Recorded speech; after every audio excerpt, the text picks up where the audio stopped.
First, Dave, tell us what Title 11 is. Title 11 has to do with subdivisions.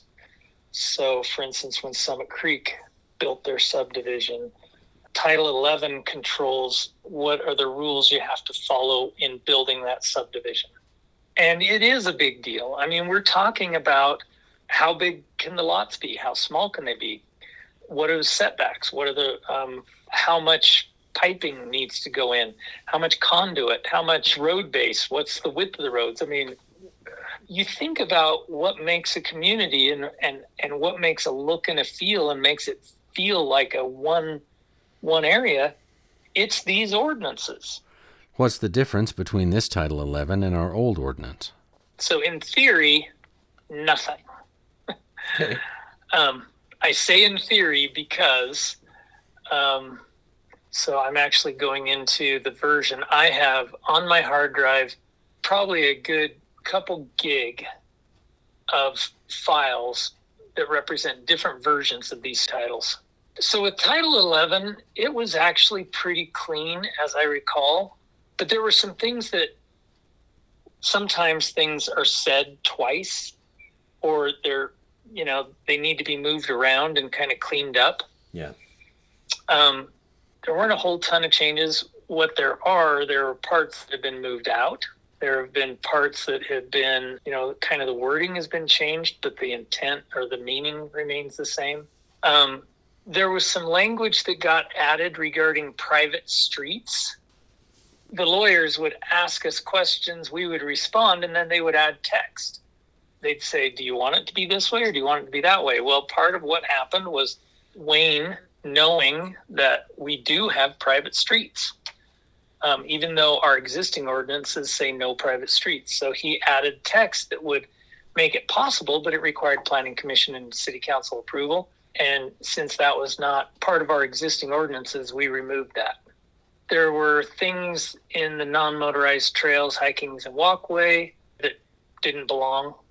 So we replaced that with the existing ordinance. So the version of Title 11 that we have today, that we're actually going to be voting on and so forth, should represent pretty closely our existing ordinances. There, a lot of that stuff that had been added got removed again and said, nope, we're not adding stuff in this process. We're just going to make it as close to the existing ordinances as we can. There are a fair number of changes we would like to make to Title 11, but we're going to wait until we have codification passed, and then we'll pass new ordinances to modify Title 11. You're saying we can finish codification even if everything isn't in the code? How does that work? So I actually was on a phone call just today. He's the special counsel for the NAACP. And he said that back in the day, what happened is laws are inherently big and require a lot of paper. And so what happens is they would kind of collect the laws that got passed. They'd put them in a book and bind them. And then that would sit on the judge's shelf and the judge would reference it, right? But they can only do that every so many years. And so what they would do is the legislature would pass laws every single year, and they would come out more or less as memorandums, and there'd be multiple memorandums. Well, that becomes pretty unmanageable. And so every few years, what they do is they redo the book, and that is codification. So adding ordinances is an ongoing thing. It doesn't just happen with codification.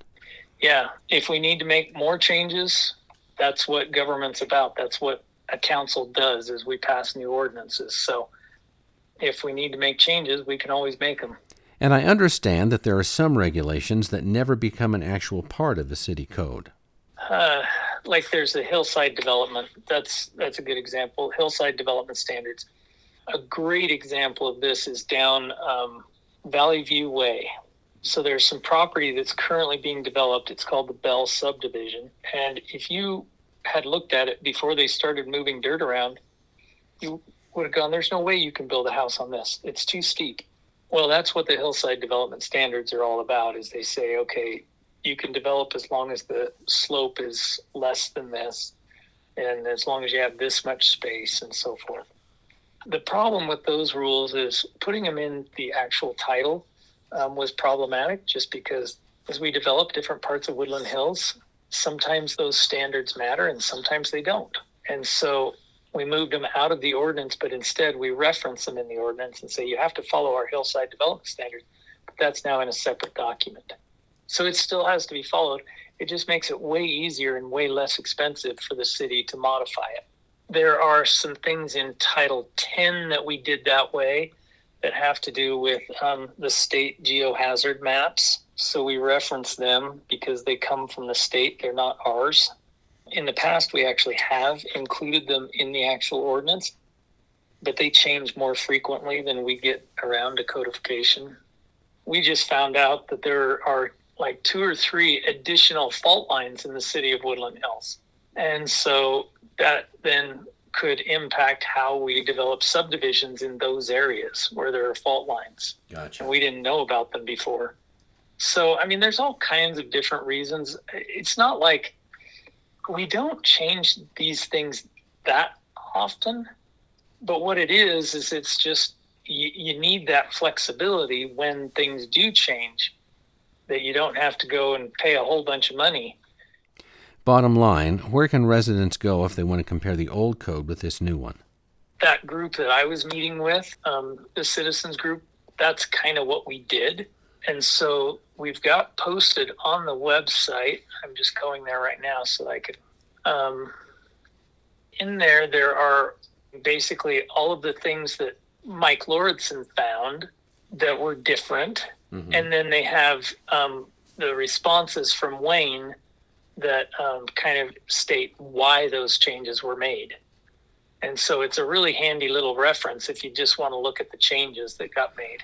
Any parting thoughts about Title 11 or codification in general as we approach this hearing? The only thought that comes to mind is we've done revisions, we've held public hearings, we've taken the comment, we've modified some things, so is it perfect? No, but I think we've done a good job. So hopefully the residents can have trust in the things that have been done. And if not, then it's okay for them to raise the issues and bring those things up. But let's do it in a way that's constructive. Let's get to an end. Like American Legal Publishing has already told us they're done at the end of this month. The only alternative for us is if we don't get it done by the end of this month, we have to pay for all this work to be done again. So it's like, okay, I get that you have concerns, but are those concerns worth another $8,000 to $15,000? Or can we fix those just through legislation and through passing more ordinances? So anyway, I think what people should do is if they just read Title 11, just the title, ask themselves, do they have questions about any of the things that are in there? Do they have concerns over any of the things that are in there? Okay. Thanks, Dave.